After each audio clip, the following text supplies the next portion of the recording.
Stench soup. My plan was to walk through this forest until dawn, when I would call it quits and head home. There were no shops nearby where I could buy food if necessary, and there wasn't a single soul who knew I was here. My car keys and wallet had been left in the house, so that's how my mind worked out for me. It meant that even if something happened, they'd never find my body. As far as anyone else knows, I've disappeared without trace. But of course, such thoughts weren't really helping me stay calm. And then I heard an odd sound behind me. The first thing you notice about the Yeti is its sheer size. It doesn't take long before your eyes start darting around, trying desperately to calculate just exactly what it must be like inside those huge paws. A part of me wants to look away from his face too, but he stares right at me with those piercing red eyes and won't let go.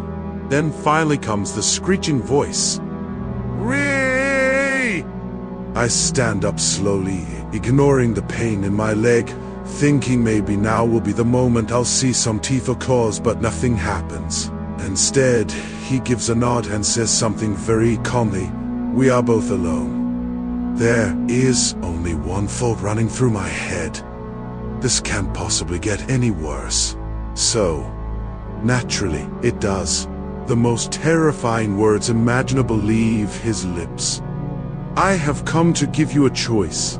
You may live by following us or die by fighting us.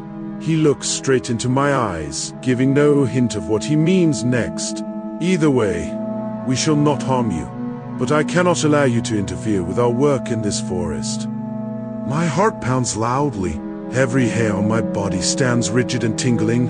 Every nerve ending is screaming in agony as though they've all been dipped in molten lead. For whatever reason, I manage to speak up despite the fear hammering hard against my chest. I tell him that there's no point in killing me since I'm obviously here for another reason altogether. To document the strange sounds of night. Maybe he thinks I know something about their presence or location. It seems ridiculous to think these things, but perhaps I can talk my way out of being eaten alive after all.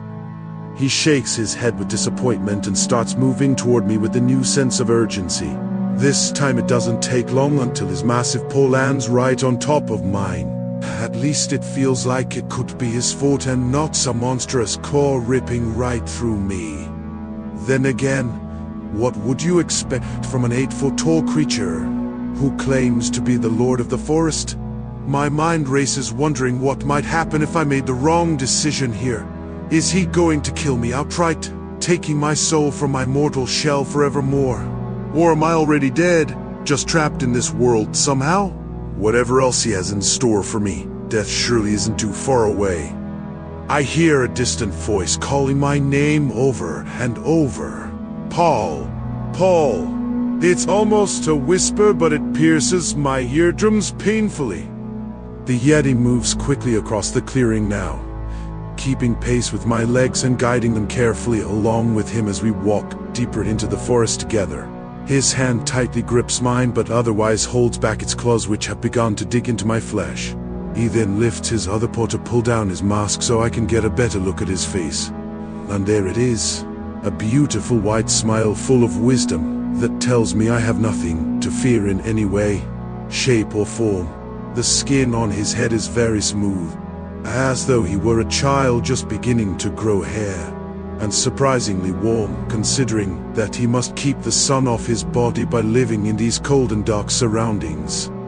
He speaks calmly once more, but still manages to sound ominous and foreboding without even trying. We do not want you dead yet.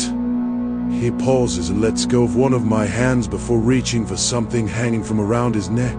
It looks like a cross carved out of wood with gold symbols painted upon it, but why does it appear familiar? As soon as he places it over my heart, it begins to vibrate gently beneath the pads of his huge paw, making my whole chest feel warm and tingly. Before I know it, I'm breathing again. Deep, regular breaths that are coming much easier than before. My eyes roll up in their sockets as I try to come to terms with what I just witnessed. I am no longer scared. Instead, I am completely relaxed and comfortable in every possible way imaginable.